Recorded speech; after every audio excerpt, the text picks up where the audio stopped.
Ustaz, jadi di Arab yang bertanya itu tidaklah keliru. Jadi apapun pun kita perbuatan kita ini mestilah didahului dengan Bismillah. Ya Ustaz, Bismillah. Jadi mudah-mudahan ini yang bertanya itu dapat disiaran kita pada malam ini. Jadi untuk itu Ustaz, bagian wanita ini seterusnya soalan Ustaz, tanya terus silakan Ustaz.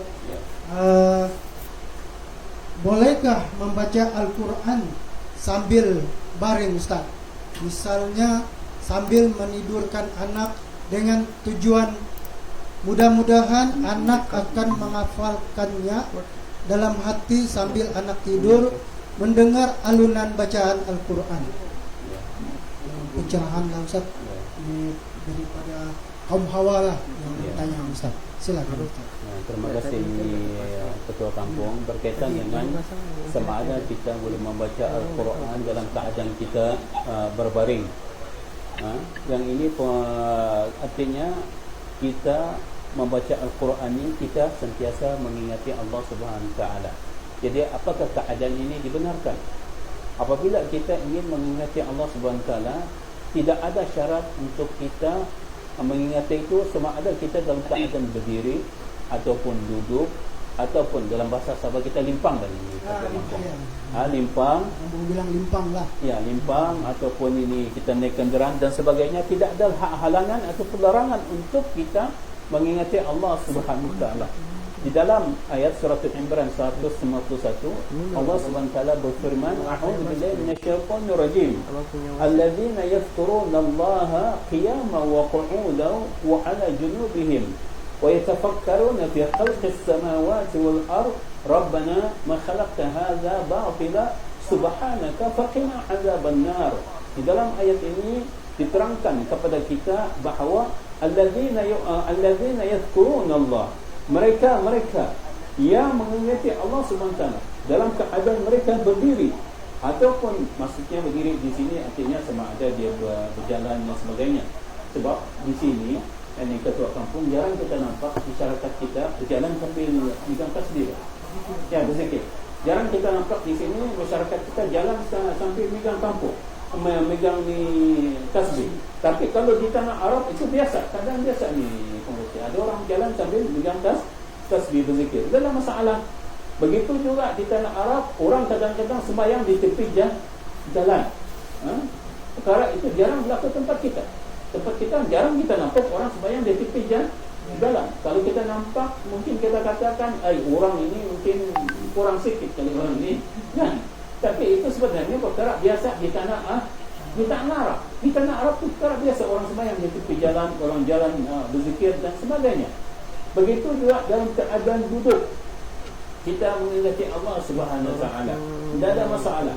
Sebab kalau kita lihat bagaimana keadaan di masjid kita, orang kadang-kadang sembahyang duduk. Itu juga mengingati Allah Subhanahu Wa Taala. Apa pula kata kalau orang itu mengingati Allah Subhanahu Wa Taala dalam keadaan berbaring. Inilah keadaannya apabila seorang perempuan itu membaca Al-Quran dalam keadaan dia berbaring, dibolehkan di dalam syarak dalam saat. Artinya sambil dia mengayun anak dia membaca Al-Quran, tidak ada masalah. Dibenarkan di dalam syarak. Itu dibenarkan di dalam syarak, tidak ada masalah. Cuma yang di sini apabila dia membaca Al-Quran dalam keadaan dia berbaring, kena pastikan bahawa dia dalam keadaan yang berwuduk bersih. Bersih dalam keadaan dia mengambil wudu ataupun dalam keadaan dia menutup aurat. Jadi kalau kita membaca kalam Allah ini, biarlah orang kata dengan beradab. Jangan kita membaca dalam keadaan kita terbuka aurat kita ataupun dalam keadaan kita tidak berwudu ataupun dalam keadaan kita berhadas kecil. Maka itu tidak dibenarkan oleh Islam. Jadi artinya di sini tidak kira kita mengingati Allah Subhanahu Wa Taala dalam keadaan apapun, dalam masa apapun, dibenarkan, tapi kena mengikut kepada syarat-syarat yang tertentu. Tidak ada masalah. Ya, jadi alhamdulillah kepada saudara yang bertanya tadi itu memang jelaslah kiranya kita membaca Al-Quran tidak ada masalah kan Ustaz. Ya. Kecuali kita memegang kitab suci Al-Quran, sebab kita tidak berudu dan kitab Al-Quran itu adalah kitab suci kepada kita semua. Jadi jelaslah, tidak ada masalah kalau kita sambil baring, sambil belagu tu kan, supaya kita lebih mantap lagi. Jadi begitulah kan Ustaz. Ya. Tidak ada masalah kan Tidak Ustaz. ada masalah. Alhamdulillah lah. Ya, boleh. Jelaslah kepada yang bertanya tu, harap dapat di udara lah, dapat kita mendengar pada malam ini. Jadi saya teruskan soalan pada malam ini Ustaz. Soalan bagian lelaki lah kan Ustaz. Assalamualaikum. Tanyalah Ustaz soalan, orang-orang dari agama manakah yang akan masuk surga? Agama Yahudi, orang Kristen, dan orang Islam. Mohon hadis dan dalilnya, Ustaz. Oh, ini seolah-olah yang bertanya ini bukan orang Islam ni, ketua kampung. Mungkin besar kemungkinan lah Ustaz. Sebab besar kemungkinan. tidak ada bagi nama di sini Ustaz. Oh ya. Dia ada bagi tanya, jalan. Kalau dia tanya, kalau orang Islam tu dia tidak bertanya soalan macam itu ni, ketua kampung. Tapi ini yang mungkin yang bukan Islam, maka apabila ditanya orang mana yang akan masuk Islam, sama ada orang Kristian ke, orang Yahudi ke, ataupun orang Islam, bagi Ustaz semua akan masuk syurga. Tapi ingat dengan syarat. Semua akan masuk syurga apabila orang-orang Yahudi ataupun orang-orang Kristian tadi berpegang kepada kitab asal yang diturunkan kepada mereka. Sebab seperti mana yang kita tahu bahawa orang-orang Kristian ini berpegang kepada kitab Injil. Sedangkan kitab Injil itu diturunkan oleh Allah SWT kepada Nabi Isa alaihissalam. Kitab Injil itu Allah SWT yang menurunkannya kepada Nabi Isa. Maka selama mana orang-orang Kristian berpegang teguh kepada kitab asal Injil itu, tidak ada masalah, mereka akan masuk syurga. Begitu juga dengan kitab-kitab Taurat yang diturunkan kepada Nabi Musa, tidak ada masalah. Selagi mana mereka berpegang kepada kitab kutub as-samawiyah allati anzalallahu biha alaihim kama huwa fil asl, tidak ada masalah. Selagi mana mereka berpegang kepada asal kitab pun tidak ada masalah. Tapi harus diingat bahawa setelah kedatangan Islam berlaku perbuatan di dalam kitab mereka. Ini yang jadi masalah.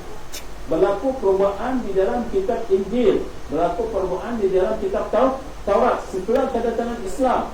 Kenapa berlakunya perbuatan? Disebabkan setengah orang-orang pembesar Yahudi ataupun pembesar Kristian ini, mereka mengubah apa yang terkandung di dalam Al-Quran ataupun hadis Nabi SAW berdasarkan kepada kemaslahatan mereka tentang kehidupan di dunia ini. Jadi menyebabkan apa yang terkandung di dalam kitab Taurat, apa yang terkandung di dalam kitab Injil itu tidak lagi sahih, tidak lagi betul, sebab sudah ada perubahan. Ini dinukilkan Allah Subhanahu wa taala dalam suratul Baqarah ayat yang ke-75. A'udzu billahi minasyaitonir rajim. Afatatma'una ay yu'minu lakum wa qad kana fariqun minhum yasma'una kalam Allah thumma yuharrifunahu min ba'di ma aqaluhu wa hum ya'lamun. Kata Allah Subhanahu wa taala, apakah kamu sama agar mereka ini beriman, sedangkan setengah daripada mereka ini mendengar kata-kata Allah Subhanahu wa taala, artinya ayat-ayat suci Al-Quran di dalam Al-Quran itu, ayat-ayat yang dinukilkan oleh Nabi kita Muhammad SAW di dalam mushaf itu. Mereka mendengar ayat-ayat Al-Quran tapi mereka mengubahnya. Ataupun yang dimaksudkan dengan ayat ini, ayat Al-Quran ini ataupun ayat-ayat yang Allah SWT turunkan ini yang berada di dalam kitab mereka, kitab Injil, kitab Taurat, lalu mereka mengubahnya. Apabila berlaku perubahan di dalam kitab yang diturunkan ke dalam mereka ini, kepada mereka ini, maka itu tidak dikira asli. Bila tidak dikira asli, maka terpisahlah apabila mereka berpegang kepada kitab itu. Terpisahlah mereka. Sebab itu dikira tidak asli pada kitab itu. Seperti mana yang kita bacakan tadi itu, mereka sudah membuat komisionan tentang ayat-ayat yang diturunkan di dalam kitab itu. Kalau kitab Al-Quran, ya memang kita jamin bahawa dia tidak akan berubah. Inna laha lahafizun, kata Allah SWT. Allah SWT yang menjaga sendiri kitab suci Al-Quran ini daripada berlaku perubahan padanya. Itu yang pertama, perubahan.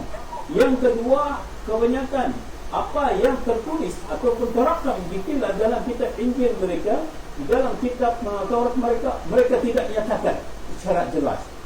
Contohnya macam di dalam kitab Injil disebutkan Nabi Isa alaihissalam itu adalah Nabi, dia bukan Tuhan, bukan juga anak Tuhan.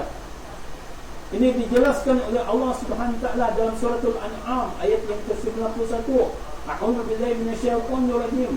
Qul man anzala kitab alladzi jaa'a bihi Musa nuran wa hudan lin-nas taj'alunahu qaratis tubdunaha wa tukhfuna katsira wa tukhfuna katsira. Yang mana di dalam ayat ini katakanlah, siapa yang menurunkan kitab itu yang dibawa oleh Nabi Musa alaihi salam, artinya kitab Taurat yang dibawa oleh Musa alaihi salam, yang merupakan petunjuk, cahaya dan petunjuk kepada manusia. Tetapi mereka menukilkan ataupun menzahirkan setengahnya, dan kebanyakan daripada ayat-ayat itu mereka sembunyikan. Artinya terdapat ayat-ayat yang diturunkan di dalam kitab Taurat itu tidak dinyatakan oleh orang-orang Yahudi. Berlaku perubahan juga, artinya di situ. Di dalam kitab Taurat berlaku perubahan, di dalam kitab Injil berlaku perubahan. Jadi artinya kalau sudah berlaku perubahan, kitab-kitab ini tidak boleh dikira sebagai kitab yang diturunkan daripada langit. Apabila kita mengatakan kitab tadi tidak boleh dikira sebagai kitab yang diturunkan daripada langit, siapa yang berpegang kepada kitab Injil, siapa yang berpegang kepada kitab Taurat, maka artinya akidahnya sudah salah. Apabila akidahnya sudah salah, maka mereka sudah terpisah daripada agama yang sebenarnya.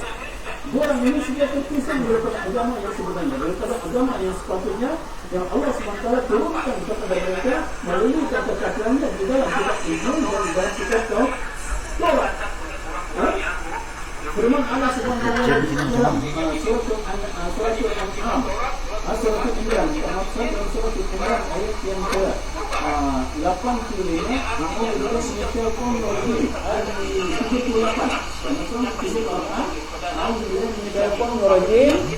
wa inna minhum la fariqan واليوم ألزمناهم بالكتاب لتحسبوه من الكتاب وما هو من الكتاب ويقولون هو من عند الله وما هو من عند الله ويقولون على الله الكذب وهم يعلمون.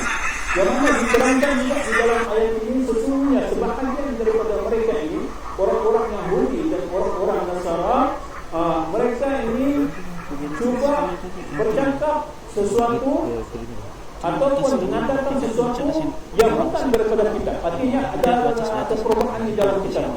Mereka mengatakan, mereka mengucapkan sesuatu, lalu kata-kata mereka itu dimasukkan ke dalam kitab itu, dimasukkan ke dalam kitab Taurat, di dalam kitab Injil. Kita sambung meminal kita supaya orang menyangka kata-kata yang diucapkan oleh para penduduk mereka itu sebagian daripada kitab isi kitab itu, padahal dia bukan daripada isi kitab.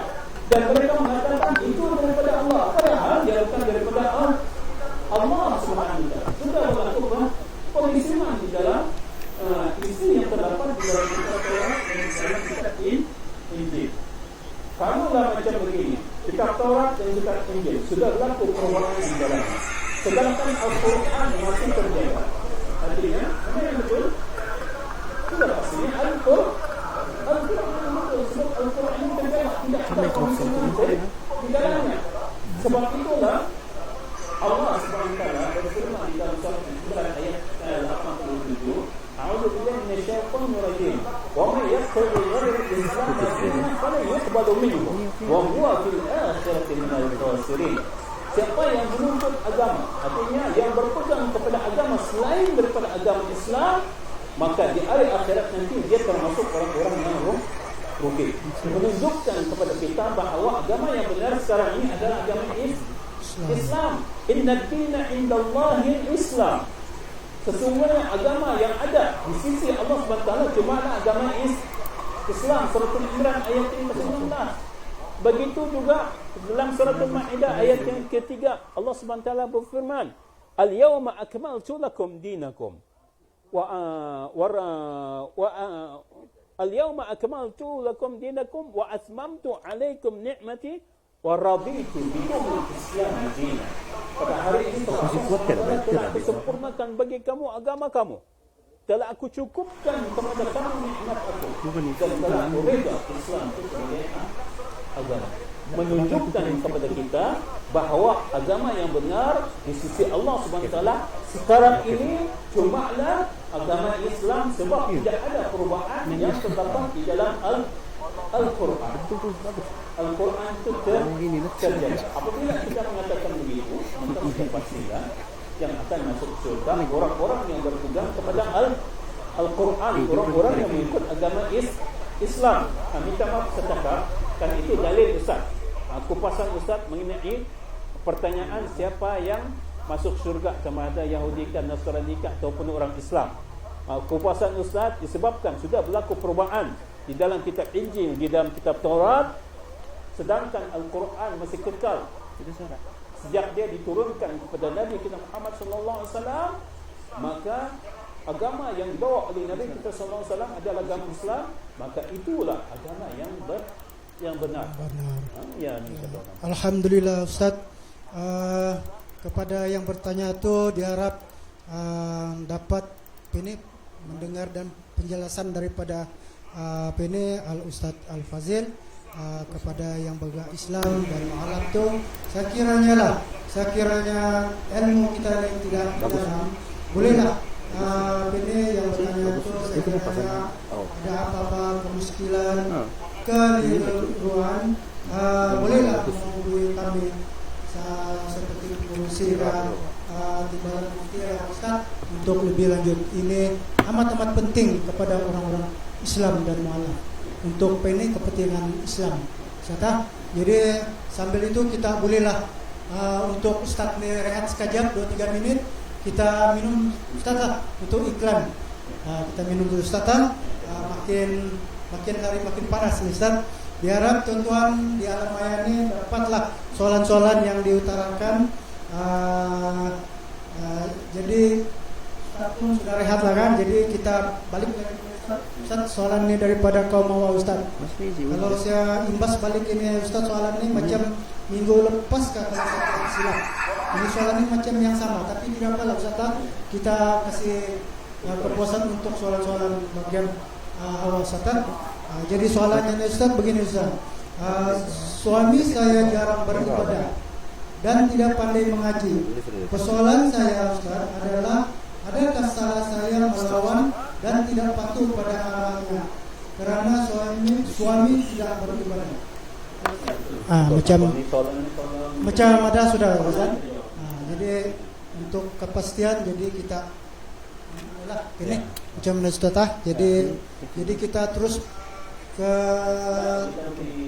berikan penerangan sedikit kepada dia ini, ketua kampung kita pertanyaan. Ya, untuk pencerahan sekali lagi lah untuk ini dipersilakan Ustaz untuk tidak mengampakan kita punya ini netizen kita. Dipersilakan Ustaz. Sudah Ustaz, kita sudah bicarakan bahawa melawan suami ini merupakan satu perkara yang berat. Itu apabila suami kita tidak taat kepada agama Islam ataupun agama Islamnya lah, dia tidak taat kepada agama, tidak semayang, tidak puasa dan sebagainya, itu kita katakan hubungan dia dengan Allah Subhanahu Wa Taala. Yang tanggungjawab si isteri adalah dia taat kepada suaminya. Ar-rijalu qawwamuna 'ala an-nisa bima faddala Allahu ba'dahum 'ala ba'd wa bima anfaqu min amwalihim. Kata Allah SWT, laki-laki ini mempunyai satu kelebihan dibanding dengan wanita. disebabkan apa yang mereka belanjakan daripada harta mereka ni untuk kepentingan si isteri kan. Jadi Allah Subhanahu Wa Taala juga menerangkan di dalam ayat tu, kalau tidak saya ingat dalam surah An-Nisa juga ayat ini, wal hafizatu qanitatun hafizah was-salihatu qanitatun hafizatun bima hafizallah wallati takhafuna nushuzahunna wa'idhuhunna wahjuruhunna fil madaji wadribuhunna fa in ata'nakum fala tabghu 'alayhinna sabila innallaha kana 'aliyyan kabira. Yang mana di dalam ayat ini diterangkan Allah Subhanahu Wa Taala menerangkan bahawa pihak laki-laki ini mempunyai kelebihan daripada kaum perempuan disebabkan mereka ini membelanjakan sebagian daripada harta mereka untuk perbelanjaan isteri mereka. Sebab itulah seorang isteri dia harus bersyukur dia ada suami dan suaminya pula sanggup untuk memberikan duit kepada dia. Bekerja itu bukannya senang bagi satu kampung. Tanggungjawab tu Ustaz. Tanggungjawab. Menghasilkan duit itu bukannya senang. Jadi apabila si suami itu memberikan duit kepada isteri itu, si isteri itu sepatutnya dia merasa syukur, bersyukur si isteri itu. Suaminya masih bertanggungjawab terhadap dia, bersyukur dia. Jadi itu perkara antara suaminya dengan Allah Subhanahu Wa Taala apabila suaminya tidak melakukan perkara-perkara yang disuruh ataupun diperintah Allah Subhanahu Wa Taala, tapi tanggungjawab dia kena taat kepada suaminya. Selagi mana suaminya tidak menyuruh dia kepada perkara maksiat yang bercanggah dengan syarak, dia kena taat. La ta'ata li makhluq fi ma'siyatillah. Tidak ada ketaatan kepada makhluk sekiranya perkara itu mendatangkan dosa kepada dia. Sekalipun perkara itu tidak mendatangkan dosa kepada dia, tidak ada masalah, dia kena taat kepada si suami. Tapi sekiranya si suami menyuruh dia untuk perkara maksiat, contohnya untuk menjual dia punya diri dan sebagainya, ini tak boleh. Pada waktu itu dia tidak boleh taat kepada suaminya. Dilarang di dalam Islam untuk dia taat kepada suaminya di dalam perkara-perkara yang dilarang oleh agama. Tapi sekiranya agama tidak melarang, tidak, dia mesti taat kepada suaminya. Jadi artinya di sini ketaatan kepada suami itu juga merupakan satu amanah. Jadi bila kita katakan amanah, kata Nabi sallallahu alaihi wasallam, la amanata liman la imana liman la amanata la. La imana liman la amanata la. Wala dinna liman la ahdala. Ini merupakan hadis sahih yang diriwayatkan oleh Imam Muslim. Kata Nabi sallallahu alaihi wasallam, tidak ada iman bagi mereka yang tidak amanah dan tidak ada agama bagi mereka yang tidak berpegang kepada janji mereka. Artinya di sini yang kita bicarakan ialah sikap seorang isteri kepada suami dia. Artinya suami itu merupakan amanah kepada dia. Kan artinya segala keperluan suami, makan suami, baju dia, dan sesuatu yang berkaitan dengan keperluannya, si isteri kena mentaati suami. Itu terpulang kepada dia melakukan perkara-perkara yang tidak yang melanggar syarak, itu terpulang kepada si suami. Tujuan isteri tadi, apabila si suami melakukan perkara-perkara yang semacam ini, dia harus memberikan nasihat kepada si suami. Kecuali si suami sudah diberikan nasihat 2 kali, 3 kali, 4 kali, 5 kali, tidak mau dia ikut, pada waktu itu baru dia boleh berkasar kepada suami dia. Cakaplah kasar sikit kepada suami. Macam anak kita ketua kampung, kan? Sekali kau cakap, wang jangan kau buat itu, tidak perlu buat yang lagi itu ketua kampung, kan? Kali kedua begitu juga, dia buatnya lagi itu. Aina, kau kepala sudah kena. Aina, sudah bapak cakap ni 3 kali ni, kan tak dia mau ikut, bagi letak dia sikit. Nanti bapak pinggang kau ni, dibuatnya kali keempat tak pinggang betul-betul. Oh, print screen.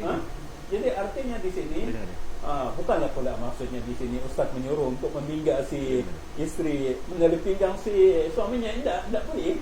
Tapi dia bercakap kasarlah sikit kepada suaminya agar suaminya itu sedar. Tujuannya adalah untuk menyadarkan si suami. Tak bolehlah pula dia sampai membentak dia punya suami. Dilarang di dalam Islam.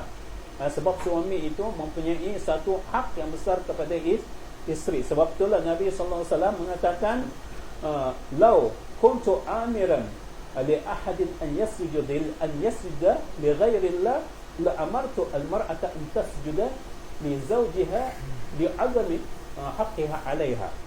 Artinya kata Nabi sallallahu alaihi wasallam, kalaulah aku boleh menyuruh seorang perempuan itu untuk sujud kepada selain daripada Allah Subhanahu wa taala, nescaya aku suruh perempuan itu sujud kepada si suaminya, sebabkan besarnya hak suami kepada seorang perempuan.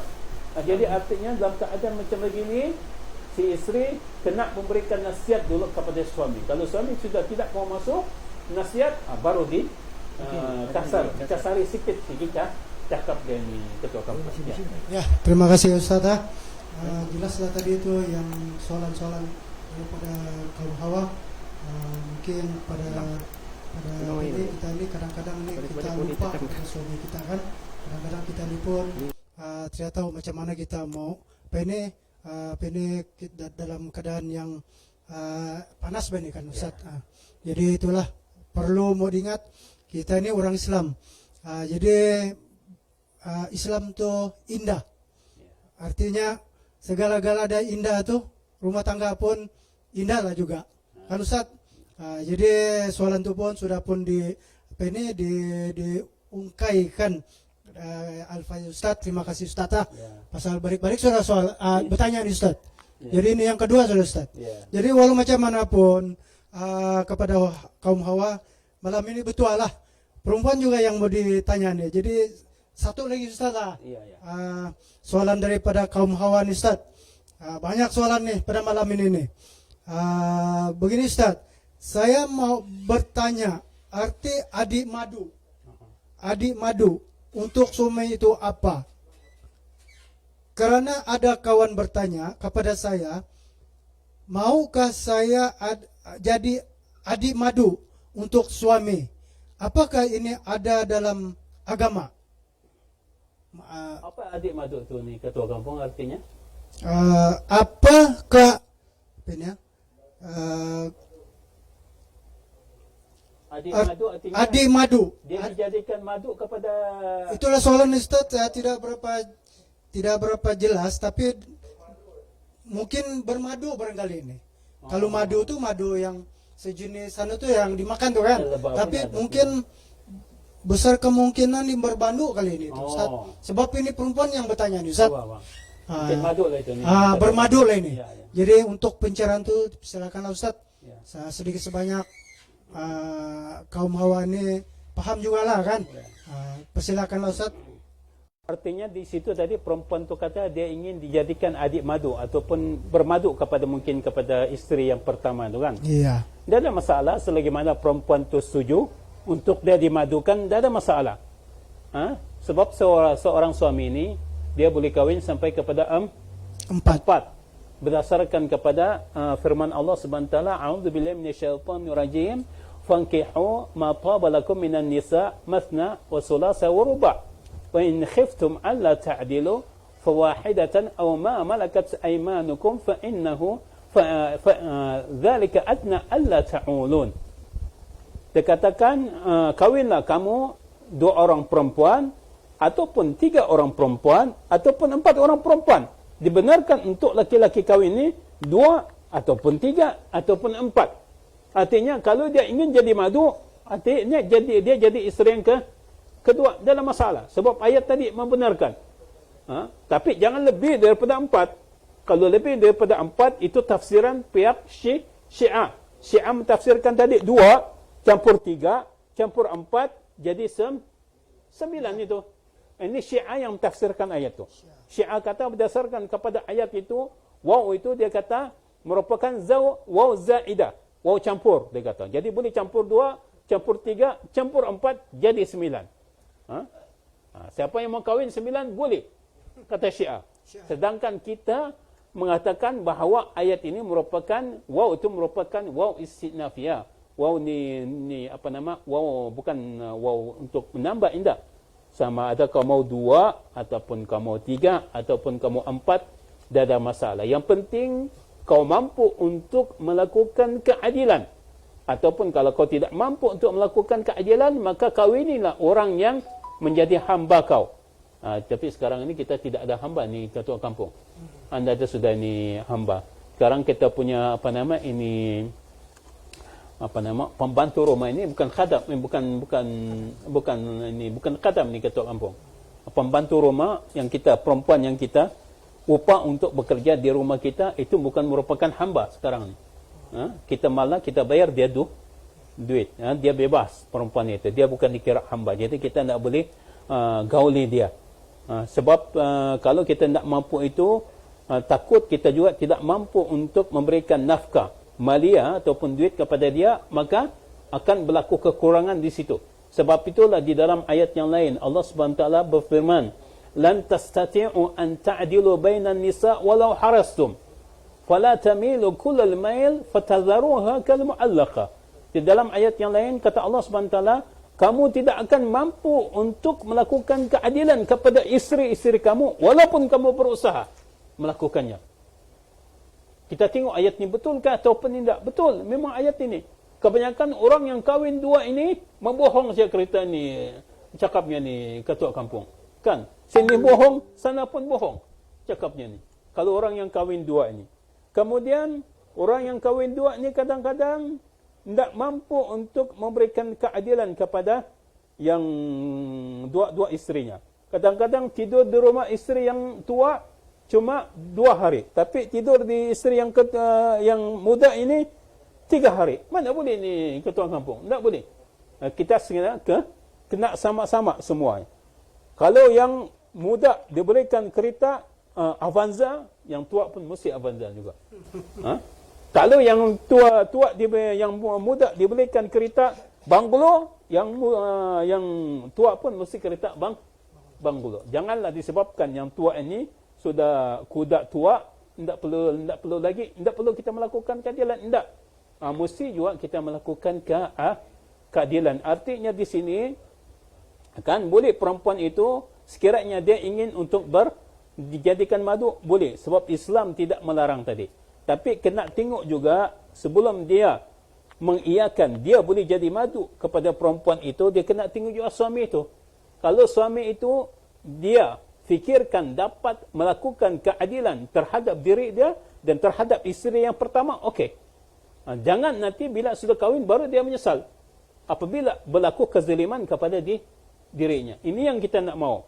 Jadi perempuan-perempuan kita, perempuan-perempuan yang muslimah, pastikan dulu laki-laki yang kamu pilih untuk dijadikan kamu madu yang kedua ataupun isteri yang kedua, fikirkan dulu sama ada laki-laki tadi mampu untuk melakukan keadilan. Jangan fikir kita punya perasaan saja ketika kita bercinta. Minta maaf ni ketua kampungan. Ketika kita bercinta ni kadang-kadang semuanya indah ketua kampungan. Tapi bila sudah kahwin jadi lainnya. Jadi ini yang kita nak mahu. Berlaku kezaliman terhadap kaum perempuan disebabkan pihak laki-laki cuma menurut hawa nafsu. Kalau kahwin ia ikut sunnah kan, tapi kalau melakukan keadilan tidak mau melakukan keadilan. Ini dilarang di dalam dilarang dalam Islam. Keadilan yang kita masukkan itu mempunyai rangkaian yang banyak. Keadilan segi harta, keadilan segi kasih sayang, keadilan segi perasaan, keadilan segi duit dan sebagainya. Tidak boleh kita bagi yang muda ini duit 5,000, yang tua bagi 4,000. Tidak boleh, kena sama rata. Begitu ni kata orang. Alhamdulillah Ustaz. Jelaslah kan bagian hawa ni. Yang penting sekarang adalah keadilan. Keadilan untuk kita bermadu. Itulah dijelaskan oleh Ustaz tadi kan Ustaz. Supaya kita punya keluarga ni Ustaz tidak porak-poranda bahkan. Kan Ustaz? Kalau mampu tu Ustaz sampai 4 pun dah boleh juga kan Ustaz? Jadi untuk ini tuan-tuan muslimin dan muslimat, pada malam ini rancak kita punya soalan lebih pada kaum hawa. Jadi ini kita pun di akhir kita punya masa tidak mengizinkan mencumburi masa kita. Jadi Ustaz, barangkali soalan yang penghabisan kesimpulan teruslah Ustaz. Mungkin kita ini ada kesimpulan dari ini soalan yang penghabisan lah. Jadi untuk kaum lelaki tidak adil lah. Kalau ini soalan bagian hawa ini tidak adil lah. Sebab malam ini soalan wanita ini tempo ramai. Jadi kaum lelaki ini Ustaz. Soalan ini begini Ustaz. Ringkas saja lah Ustaz. Oleh kerana kita ini masa tidak cukup nih Ustaz. Jadi soalan yang penghabisan nih Ustaz. Saya nak tanya soalan yang sering ditanya oleh bukan Islam. Yaitu, adakah dalil menyatakan Nabi Muhammad berkatan? Jadi untuk pencerahan Ustaz, kesimpulannya Ustaz lah. Jadi dipersilakanlah Ustaz. Makin panas Ustaz. Alhamdulillah. Masa kita amat mencemburui kita cuma 5 minit. Begitupun saya minta izin daripada pengurusi MC kita, Ketua Kampung, untuk mengupas sikit persoalan tadi itu. Berkaitan dengan adakah Nabi SAW itu berkhatan. Ulama berbeza pendapat mengenai itu kepada 3 pendapat. Pendapat yang pertama, bahawa Nabi SAW sejak lahir lagi dia sudah berkhatan. Alhamdulillah. Ini pendapat yang pertama. Pendapat yang kedua mengatakan bahawa Jibril alaihi salam yang mengkhatankan Nabi sallallahu alaihi wasallam. Seperti mana yang kita tahu bahawa Nabi sallallahu alaihi wasallam pernah dijaga oleh Halimah binti Sa'diyah ketika umurnya 4 atau 5 tahun. Ketika Nabi sallallahu alaihi wasallam dijaga oleh Halimah Sa'diyah, Nabi sallallahu alaihi wasallam bermain bersama rakan-rakannya.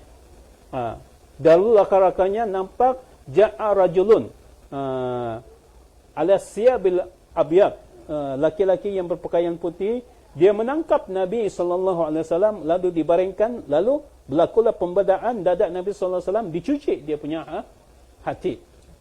Dia samping daripada penyucian hatinya itu, mereka mengatakan Nabi juga SAW dikhatam oleh Jibril AS. Ini pendapat yang kedua yang mengatakan macam begitu. Pendapat yang ketiga, tidak. Mereka mengatakan bahawa pakcik Nabi pendatuk Nabi SAW, iaitu Abdul Muttalib, yang melakukan khatan kepada Nabi SAW. Yang ini dinukilkan oleh Ibnu Al-Jauziyah, Ibnu Qayyim Al-Jauziyah di dalam kitabnya Tuhfatul Aulad, Tuhfatul Maulud, yang mana di dalam kitab ini dia mengatakan anna Abdul Muttalib khatana an-Nabi SAW yawm as-sabi'ihi wa ja'ala lahu ma'dabatan wa sammahu Muhammadan. Dia mengatakan bahawa Abdul Muttalib yang mengkhatankan Nabi SAW ketika Nabi berumur 7 tahun. Dan dia telah mengadakan juga, apabila dia mengkhatankan Nabi SAW, dia mengadakan majlis untuk majlis khatan Nabi. Lalu dia menamakan Nabi itu sebagai Muhammad SAW. Perlu kita ingat bahawa sejarah khatan ini bermula di zaman Nabi Ibrahim AS lagi. Nabi Ibrahim merupakan orang yang pertama berkhatan. Berdasarkan kepada hadis yang dinukilkan oleh Anas bin Malik, dia mengatakan kana Ibrahim alaihi salam awalu man dayafa ad-daif wa awalan nasi ikhtatana wa awalan nasi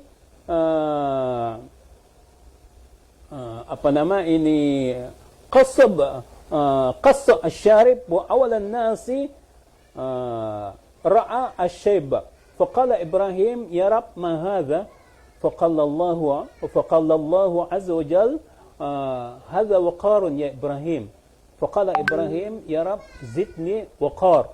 Yang mana di dalam hadis ini dikatakan bahawa Nabi Ibrahim itu merupakan orang yang pertama menerima dan menghormati tetamu. Dan Nabi Ibrahim juga orang yang pertama berkhatan. Dan Nabi Ibrahim juga orang yang pertama memotong ini janggut kita ni. Dan Nabi Ibrahim juga orang yang pertama nampak yang rambut putih ni. Uban. Uban nampak uban. Lalu Nabi Ibrahim bertanya perkara itu kepada Allah Subhanahu taala. Allah Subhanahu taala mengatakan itu merupakan satu kemuliaan. Lalu kata Nabi Ibrahim kepada Allah Subhanahu taala, ya Allah, tambahkan bagi aku kemuliaan. Nabi Ibrahim dia berkata ketika dia berumur 80 tahun. waqtadana Ibrahim wa huwa ibnu samanina sanatan bil Qaddum, di tempat yang namanya Qaddum. Nabi Ibrahim berkhatan, mula-mula dia berkhatan ketika umur dia 80 tahun. Jadi tidak ada alasan bagi kita untuk tidak berkhatan. Kalau kita katakan masuk Islam, kan, oi aku ni sudah tua ni Ustaz, 40 lebih sudah aku ni, kan, takkan aku mau berkhatan lagi. Kalau kita tengok dia dengan Nabi Ibrahim 80 tahun baru berkhatan. Jadi artinya tidak ada alasan untuk kita tidak berkhatan. Jadi siapa yang belum berkhatan tu jangan takut. Sekarang ni merupakan cara yang terbaik. Ada satu cara yang terbaik untuk kita melakukan khatan, insya-Allah tidak sakit. Daripada kita tidak berkhatan yang boleh menanggung najis di kulub kita yang menyebabkan kita tidak sah menunaikan ibadat salat contohnya, maka lebih baik kita melakukan khatan. Sebab itulah Nabi kita Muhammad sallallahu alaihi wasallam pun disuruh untuk mengikuti sunnah Nabi Ibrahim. Summa awhayna ilaika an ittaba'a millata Ibrahim wa ma kana minal musyrikin. Kata Allah Subhanahu wa taala, kami mewahyukan kepada engkau Muhammad supaya engkau ni ikut agama Nabi Ibrahim. Dan Nabi Ibrahim itu bukan termasuk dalam kalangan orang-orang yang syirik. Antara yang disuruh ikut kita umat Nabi Muhammad SAW kepada Nabi Ibrahim ialah hukum berkhatan. Sebab itulah ittifaq para ulama mazhab Hanafi, mazhab Maliki, mazhab Syafi'i, mazhab Hambali mengatakan hukum khatan bagi laki-laki adalah wajib.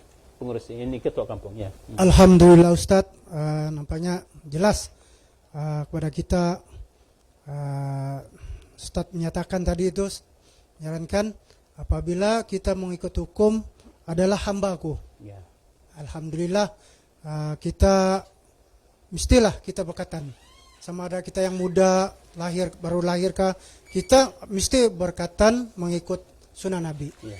Jadi oleh kerana masa kita 1 jam daripada kita punya rancangan Tanyalah Ustaz. Jadi kita untuk tuan-tuan muslimin dan muslimat pada malam ini, hari ini adalah hari Jumat, penghulu hari barakah kan Ustaz? Yeah. Saya sarankan supaya kita pada hari Jumat ini kami di Surau Kampung Nunuk ni akan datang, kami akan membuat sekolah tapis itu untuk tuan-tuan dan perempuan. Siapa-siapa yang ada kelebihan bolehlah menyumbang sedikit sebanyaklah, biar sedikit ataupun lama-lama jadi bukit lah. Inilah kita punya kekuatan agama Islam. Jadi selain daripada itu juga kami punya surau ini, aktiviti kami akan datang yaitu menjalankan kurban dan ibadat badal umrah. Jadi untuk keterangan lanjut dalam WhatsApp kami itu, dalam kami punya pengurusi komplit dengan dia punya nombor telepon. Bolehlah berhubung dengan pengurusi kami. Jadi untuk itu kita akan serahkan kepada Ustadz untuk membaca doa untuk penutup Ustadz. Ya, jadi saya serahkan pada Ustadz lah untuk membaca doa penutup. Silakan Ustadz. Bismillahirrahmanirrahim. Alhamdulillahi rabbil alamin. Assalatu wassalamu ala asyrafil anbiya'il mursalin Sayyidina Muhammad wa ala alihi wa sahbihi ajma'in. Allahumma ij'alna mimman yastami'una al-qawl fayattabi'una ahsanahu. Ulaika alladhina hadahumullah wa ulaika hum ulul albab. Allahumma inna nas'aluka an tahrima wujuhana 'alan nar. Allahumma tahhir buyutana minal haram wa tahhir mujtama'atina minal munkarat. Allahumma ja'alna jami'an amirina bil ma'ruf nahina 'anil munkar. Allahumma wafiqna jami'an lil amri bil ma'ruf wan nahina 'anil munkar. Allahumma habbib ilayna al-iman wa zayyinhu fi qulubina wa karraha ilayna al-kufra wal fusuqa wal isyan. Innaka 'ala kulli shay'in qadir. اللهم لا عيش إلا عيش الآخرة. اللهم أعنا على هذا الحرام الذي عم وتم في مجتمعاتنا. وأعنا على ذلك إنك على كل شيء قدير. اللهم أصلح مجتمعات المسلمين وردها إليك ردا جميلا. صلى الله على خير خلقه سيدنا محمد وعلى آله وصحبه وبارك وسلم. الحمد لله يا رب العالمين. Amin ya rabbal alamin. Untuk makluman lagi sekali lagi, terima kasih kepada muslimin dan muslimat dan saudara-saudari yang di Alamaya. Sekiranya soalan-soalan yang belum terungkai lagi diharap bersabar, dan minggu hadapan kita akan berjumpa lagi. Jadi saya mengucapkan terima kasih kepada Al-Fadil Ustadz Timbalan Mufti Negeri Sabah. Ustadz, terima kasih banyak Ustadz. Di lain kita akan berjumpa lagi di siaran. Begitu juga dengan pengurus Dato' Haji Saran, terima kasih. Dan juga Timbalan dan juga media-media massa juru teknik yang diketuai oleh Usin. Jadi dengan dia punya kru-kru lah yang bertungkus lumus dari petang hingga ke hari ini. Jadi sesungguhnya pada malam ini malam yang berakah. Sesungguhnya kesempurnaan itu adalah daripada Allah Subhanahu wa taala, dan kekurangan itu adalah datangnya daripada diri saya sendiri. Saya sudahi dengan wabillahi taufik wal hidayah. Wassalamualaikum warahmatullahi wabarakatuh. Sekian dan terima kasih.